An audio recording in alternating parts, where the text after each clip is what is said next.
আমরা 6 কেজি আটা খাওয়াবো, আমরা 6 কেজি সরষের তেল দিব।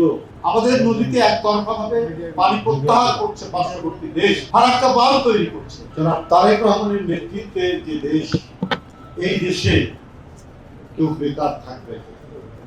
নানাভাবে, নানা উদ্যোগে, নানা সেক্টরে কর্মের প্রসার করবে।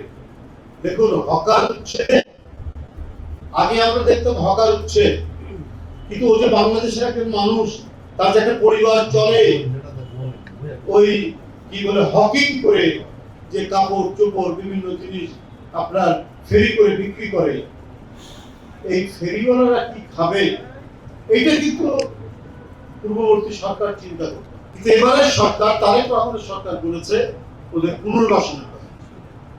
কোন সরকার প্রধান রাষ্ট্রনায়ক এই প্রথম বললেন যদি তাদেরকে সরানো হয় তাহলে তাদেরকে পুনর্বাসন করা, কারণ সেও তো দেশের নাগরিক।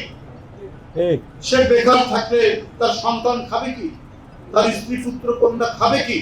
এটা দায়িত্ব কি নয়, সরকারের নয়, সরকারের। এই সরকারের দায়িত্ব বলেই তিনি অসহায় মানুষ, নিরন্ন মানুষ, দরিদ্র মানুষ, এমনও আছে স্বামী বউকে দেখে না, অথবা ছেলে বড় হয়েছে মাকে দেখে না। এই সমস্ত হতভাগ্য পরিবারকে সরকারি সহায়তা দেওয়ার কারণে তিনি ফ্যামিলি কার্ড চালু করেছেন না মন্ডাই? ফ্যামিলি কার্ড চালু করেছেন। তারা পাবে, ওই পরিবারের যারা মহিলা, প্রথমে তারা পাবে, তাদের ক্ষমতা যাতে বাড়ে সেই প্রচেষ্টাই শহীদ রাষ্ট্রপতি জিয়াউর রহমান সেদিন থেকেই, তার প্রথম দিন থেকে এই জাতিকে নিয়ে স্বপ্ন দেখেছেন এবং সেই স্বপ্নকে বাস্তবায়ন করেছেন। বাগড়ম্বর কথা বলেননি, বড় বড় কথা বলেননি, যেটা পারবেন সেটাই বলেছেন। এবং টার্গেট হচ্ছে মানুষকে স্বেচ্ছাশ্রমের ভিত্তিতে নিজের পায়ে দাঁড় করানোর এক মহৎ উদ্যোগ। আপনারা দেখেছেন তিনি মাইলের পর মাইল খাল কেটেছেন, মাইলের পর মাইল হেঁটেছেন, দেখতে চেয়েছেন জনগণের দুর্দশা কেমন। এই খাল কেটে তিনি খাদ্য উৎপাদন বৃদ্ধি করেছেন। কিভাবে? যখন আমাদের নদীতে পানি নেই, আমাদের নদীতে একতরফা ভাবে পানি প্রত্যাহার করছে পার্শ্ববর্তী দেশ, ফারাক্কা বাঁধ তৈরি করছে। আমরা শুকনো মৌসুমে, আমরা শীতের মৌসুমে যে সময় বোরো ধান লাগানো হয়, এই সময় আমরা পানি পাবো না। এই কারণে জিয়াউর রহমান দেখলেন এখন কি করা যায়। এই কারণে তিনি 1600 মাইল দীর্ঘ বিভিন্ন খাল কেটেছেন বাংলাদেশে। কারণ শুকনো মৌসুমে এই খালে পানি থাকবে, এই খালের পানি দিয়ে সেচের ব্যবস্থা করা হবে, খাদ্য উৎপাদন হবে, সবজি উৎপাদন হবে, মরিচ লাগানো হবে, পেঁয়াজ লাগানো হবে, আদা লাগানো হবে, রসুন লাগানো হবে, পুঁই শাক লাগানো হবে, আলু উৎপাদন হবে, পালং শাক হবে। মানুষ যাতে ন্যূনতম পুষ্টি সাধিত হয় এই ব্যবস্থাটাই তিনি করেছেন। আর কি করেছেন? পুষ্টির জন্য ওই খালের পানিতে মাছ চাষের ব্যবস্থা।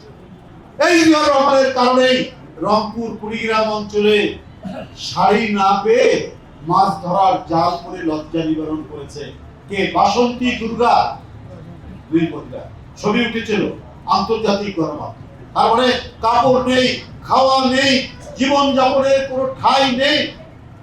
এই পরিস্থিতি ছিল 72 থেকে 75।